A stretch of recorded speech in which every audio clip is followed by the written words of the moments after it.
Et si je vous disais qu'il existe 3 nombres à connaître pour obtenir plus de sécurité et de liberté à long terme? 3 nombres qui peuvent radicalement changer votre avenir financier. Bienvenue sur My 2 Cents, vous êtes avec Lorraine. Alors si vous êtes nouveau par ici, abonnez-vous tout de suite pour ne pas manquer mes prochaines vidéos. Et on démarre tout de suite avec une petite question que j'ai pour vous. Est-ce que vous vous êtes déjà demandé combien coûte votre liberté? Parce qu'il s'agit en fait du premier nombre à connaître absolument. Alors pour ceux qui suivent cette chaîne depuis un petit moment déjà, vous savez qu'ici je partage avec vous des outils et des stratégies efficaces pour obtenir plus de liberté et plus de sécurité financière. Et ça, quel que soit votre budget. Alors qu'on se comprenne bien, pas besoin d'avoir des revenus considérables, puisque ce qui fait réellement la différence, c'est la manière dont vous gérez votre argent et non pas le montant que vous gagnez chaque mois. Ce que je veux vous dire par là, c'est que pour atteindre vos objectifs, plus de sécurité, plus de liberté, eh bien, vous avez besoin de connaître le coût exact de votre liberté, c'est-à-dire la somme d'argent exacte dont vous avez besoin chaque mois pour vivre selon votre niveau de vie. Alors si vous deviez vivre sans votre revenu habituel, eh bien quel serait le montant que vous devriez posséder sur votre compte pour couvrir toutes vos dépenses chaque mois? De quelle somme d'argent auriez-vous besoin pour être capable de prendre votre retraite 10 ou 15 ans en avance? C'est à ces questions que vous devez répondre en fonction de vos objectifs. Donc le but, une fois que vous connaissez le prix de votre liberté, le montant que vous devez posséder pour réaliser votre projet, eh bien c'est vraiment le moment de faire plusieurs simulations de placement et d'épargne pour voir comment vous pouvez obtenir ce montant. Peut-être que vous pourriez annuler certains abonnements pour économiser quelques euros de plus à investir chaque mois. Peut-être que réduire certains aspects de votre budget, ça vous permettrait de réaliser encore des économies supplémentaires. Et vous allez voir qu'au fur et à mesure de vos ajustements, eh bien, un projet qui peut vous sembler irréalisable à l'heure d'aujourd'hui peut vous paraître de plus en plus réaliste.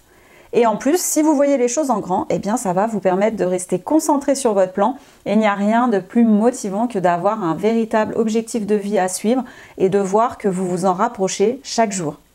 Deuxième nombre à connaître, votre capacité d'épargne. Ce n'est plus un secret pour personne. Les gens qui parviennent à devenir riches ne dépensent jamais tout leur argent. Tous les mois, ils conservent une partie de leur revenu qui sera une réserve pour une consommation future.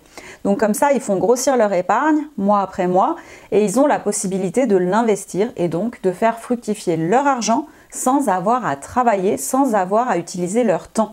Et c'est par ce simple mécanisme que vous pouvez devenir plus riche jour après jour. D'où l'importance de contrôler vos dépenses pour réussir à économiser une partie de vos revenus mensuels.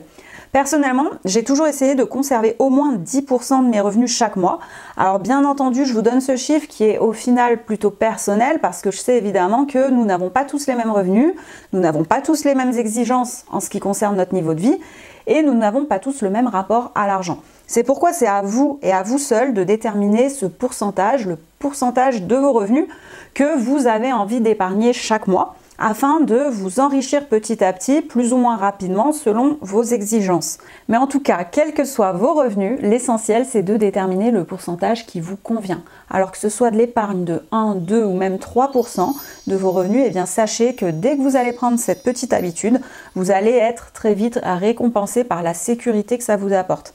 Et enfin, sachez que pour vous enrichir et espérer obtenir plus de sécurité et de liberté grâce à vos finances, vous devrez vraiment concentrer vos achats sur des biens réellement nécessaires à votre vie. C'est vraiment un état d'esprit que vous devez adopter si vous espérez un jour pouvoir arrêter de travailler. Alors si vous aspirez à une vie plus libre, avant d'acheter quoi que ce soit, demandez-vous toujours si c'est un achat vital et si cet achat vaut mieux que votre temps libre. Parce qu'en fait, ça va de soi, plus vous serez riche, plus vous aurez de temps libre. Donc pour être libre, n'achetez que ce dont vous avez réellement besoin. Et n'oubliez pas que vous travaillez chaque jour pour plus de liberté et qu'il n'y a rien de plus motivant que de savoir que vous vous rapprochez un petit peu plus de votre objectif. Le troisième nombre dont je vais vous parler est votre valeur nette parce qu'il s'agit de votre véritable richesse et c'est l'un des concepts les plus importants dans le domaine des finances personnelles. Votre valeur nette, c'est en fait un nombre qui indique ce que vous possédez réellement. C'est un nombre qui reflète votre situation financière actuelle. C'est pourquoi vous devez suivre régulièrement son évolution afin de savoir si vous vous dirigez vers plus de sécurité et de liberté financière et de vous assurer que vous êtes toujours sur la bonne voie.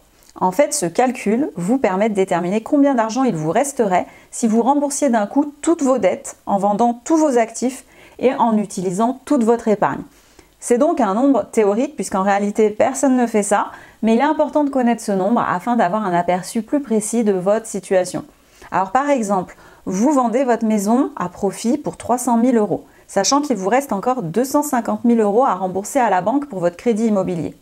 Ça signifie qu'en soldant votre dette et en vendant votre maison, il vous restera 50 000 €.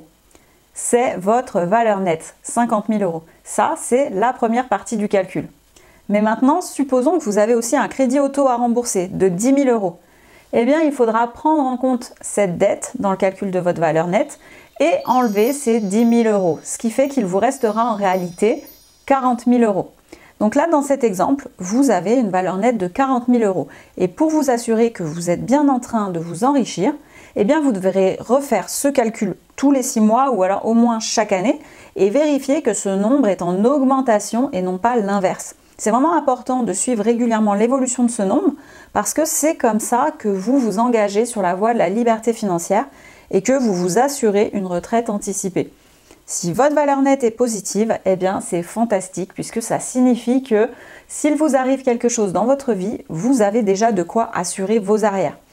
Par contre, si en revanche votre valeur nette est négative, eh bien ce n'est pas grave, ne vous inquiétez pas, surtout si vous êtes encore jeune, puisque l'important c'est de faire en sorte que ce nombre devienne positif dès que possible. Et il le deviendra, j'en suis sûre, puisque si vous regardez cette vidéo, c'est que vous êtes déjà en train de faire le nécessaire pour améliorer votre situation, donc je ne me fais pas de soucis pour vous. Et si vous suivez ce nombre et que vous le notez régulièrement, eh bien, vous allez voir votre progression et ça va vous aider à rester motivé pour atteindre vos objectifs d'épargne et pour obtenir plus de sécurité et atteindre la fameuse liberté financière. Alors volontairement ici, j'ai pris un exemple très simple, mais en réalité, le calcul de votre valeur nette doit aussi inclure vos investissements immobiliers, vos comptes épargne, vos portefeuilles boursiers si vous en avez.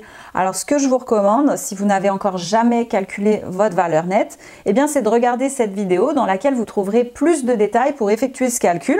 Et si vous voulez savoir comment faire augmenter votre valeur nette mois après mois, eh bien je vous recommande aussi le visionnage de cette deuxième vidéo dans laquelle je vous explique tout ça. Et puis je vous remercie de m'avoir suivi et je vous dis à très bientôt.